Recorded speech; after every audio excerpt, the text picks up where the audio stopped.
तो मेरे प्रिय देशवासियों, दलित पूरे देश में है और आज तक इनका अपना कोई वजूद नहीं बना पाए। तो इसका कारण क्या है? दरअसल अगर हम महाराष्ट्र को लेते हैं तो महाराष्ट्र में ज्योतिबा फुले, साहू महाराज, सावित्रीबाई फुले, संत गाडगे बाबा और डॉक्टर अंबेडकर जैसे महान लोगों की, महामानवों की कर्मभूमि रही है। लेकिन बावजूद इसके ऐसी क्या वजह है कि महाराष्ट्र में सिर्फ एक अंबेडकर का नाम कुछ जगहों में चलता है, उसके बाद कुछ नहीं है। आखिर ऐसी क्या वजह है कि महाराष्ट्र में कभी दलितों ने अपनी सत्ता खड़ी नहीं की? तो हम देखते हैं तो सबसे पहली बात हमको समझना पड़ेगा कि महाराष्ट्र का जो दलित है वो स्वार्थी है और लालची है। डॉक्टर अंबेडकर ने गोंदिया और भंडारा में जब अपने भाषण दिए थे तब उन्होंने एक शब्द का इस्तेमाल किया था, तुकड़खोर। तुकड़खोर अर्थात किसी के दिए हुए टुकड़ों पे पलने वाला, मराठी वर्ड है ये, तुकड़खोर। एक कुत्ते को पाला जाता है एक आदमी के द्वारा, वो उसका पालतू जानवर है, और बावजूद वो उसके खिलाफ अगर कुछ कहे, कुत्ता उस अपने मालिक के खिलाफ अगर कुछ कहे तो फिर सोचने लायक बात है। और यही महाराष्ट्र के, मैं ये बात इसलिए कह रहा हूँ, दलितों का हाल है। इसलिए किसी ने बड़ी अच्छी कहावत कही है कि कभी कुत्तों को घी हजम नहीं होता, जबकि दूध से बनने वाले प्रोडक्ट में सबसे अगर कोई हेवी चीज़ होती है तो वो घी ही होता है। तो आज इस बात को मैं ये कह रहा हूँ कि ज्योतिबा फुले, छत्रपति साहू महाराज और डॉक्टर अंबेडकर की कर्मस्थली और कर्मभूमि महाराष्ट्र रही है।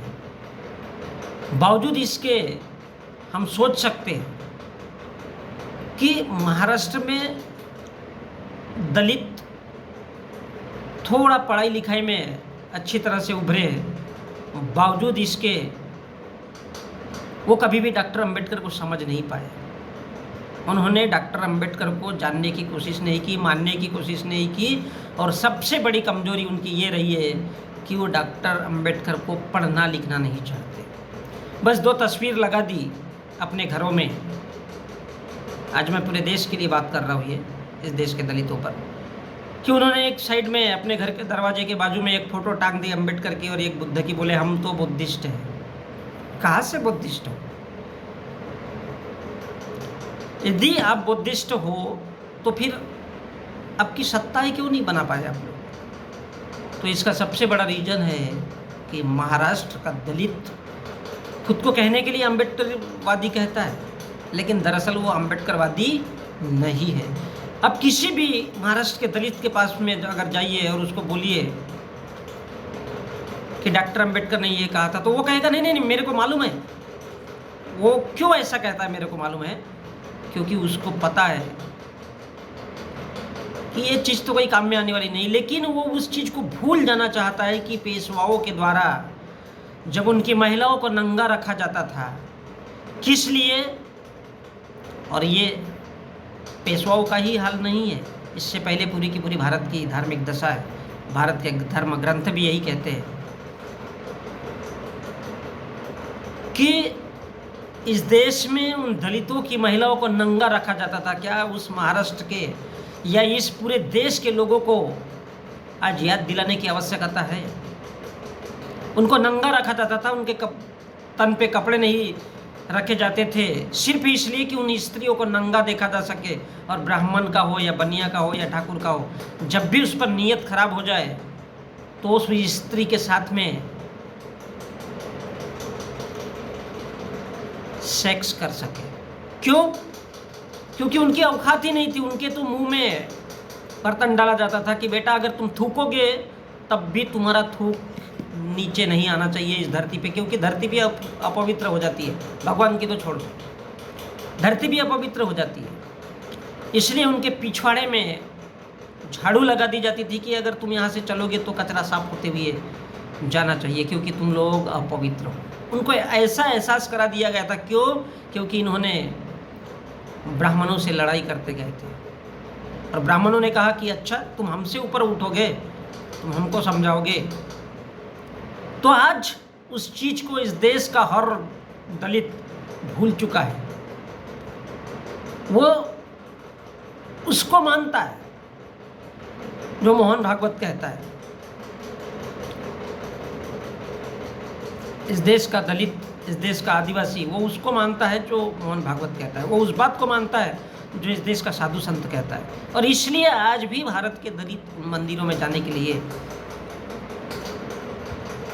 मरे जाते हैं। और जब उनकी वहाँ पर उन मंदिरों में पिटाई होती है, जब उनको ठोका जाता है, मैं तो कहता हूँ कि उन लोगों को और मारना चाहिए। जब उनको मारा जाता है, पीटा जाता है, तब उन लोगों को भारत का संविधान आता है, उससे पहले किसी भी सूरत में नहीं आता।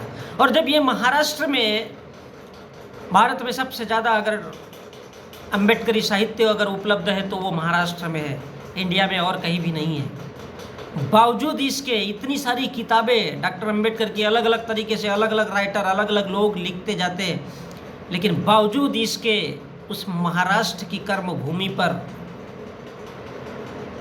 अम्बेडकरी नाम से कभी भी कोई सत्ता अपनी नहीं खड़ी कर पाया, तो ये सोचने लायक बात है। और जब ये महाराष्ट्र का हाल है इतने खुद के पढ़े लिखे लोगों के बीच, तो इस देश का क्या हाल होगा। और इसलिए भारत का ब्राह्मण इन दलितों को हमेशा उनकी औकात दिखाता है कि तुम लोग सदियों पूर्व पहले भी हमारे गुलाम थे, आज भी रहोगे और कल भी रहोगे, क्योंकि तुम्हारे अंदर में वो एजुकेशन नहीं आ पाया। किसी शायर ने बहुत अच्छी बात कही है, किसी शायर ने बहुत अच्छी बात कही है कि ये तस्वीर किससे खिंचवाई है, तुम में जो बात है वो बात नहीं आई है, क्या ये तुमने तस्वीर किसी गैर से खिंचवाई है। तो ये बहुत खूबसूरत लाइन है उसकी कि डॉक्टर अंबेडकर के ही चाहने वाले अगर डॉक्टर अंबेडकर को पढ़ेंगे नहीं, उनके बीच वो एजुकेशन तैयार नहीं होगा, जो केवल अपने शिक्षा के लिए ही आगे नहीं बढ़ेंगे, और वो शिक्षा जब तक उनके बीच नहीं आएगी तब तक वो कुछ नहीं करेंगे। आरएसएस और इस देश के साधु संतों की गुलामी के अलावा वो कुछ नहीं कर पाएंगे। और ये मैं महाराष्ट्र की बात नहीं कर रहा हूँ, पूरे देश का यही हाल है। मुझे समझ में नहीं आता कि इस देश के लोग कौन सा एजुकेशन ग्रहण करते हैं, क्योंकि एजुकेशन तो एक अपने आप में पावर है, एक शक्ति है, एक ऐसी ताकत है। एक इंसान अगर खड़ा हो गया तो वो हजारों लोगों पे भारी होता है। लेकिन ये कौन सा एजुकेशन लिए घूम रहे हैं जो खुद को अम्बेडकरवादी कहते हैं। जनाब, वो अम्बेडकरवादी नहीं है, वो सिर्फ अपने स्वार्थ के लिए जी रहे, सिर्फ अपने लिए जी रहे और अपने बीवी बच्चों के लिए जी रहे, और एक वो ज़िंदगी जी रहे जिसे वो सब स्वाभिमान समझते, दरअसल वो ऐसा कुछ है नहीं। वो उसके लिए जी रहे जो भारत की हिंदू सभ्यता है। और इस वजह से इस देश का ब्राह्मण, इस देश का राष्ट्रपति जब इस देश के मंदिर में जाता है तो उसको भी उसकी औकात दिलाई जाती है कि बेटा तू राष्ट्रपति तो बन गया, लेकिन तेरी औकात आज भी दलित की है। लेकिन भारत में किसी भी दलित को कभी ये बात समझ में नहीं आती। क्यों समझ में नहीं आती है?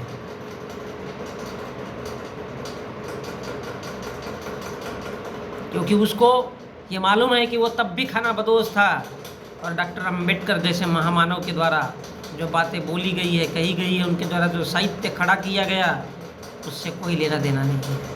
उसको तब याद आता है डॉक्टर अम्बेडकर या भारत का संविधान, जब वो किसी मंदिर में पीटा जाता है या जब वो घोड़ी पे चढ़ता है और उसको चढ़ने नहीं दिया जाता, तब उसे भारत का संविधान याद आता है। कैसा, किस मुंह से बोल सकते हो कि वो अम्बेडकरवादी है?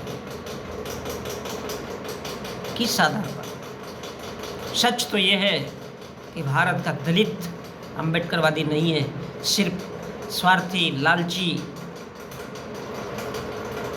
और वो चाहता है कि उसी वापस गुलामी में चला जाए जहाँ पे उसको मरे हुए जानवरों का मांस खाना पड़ता था।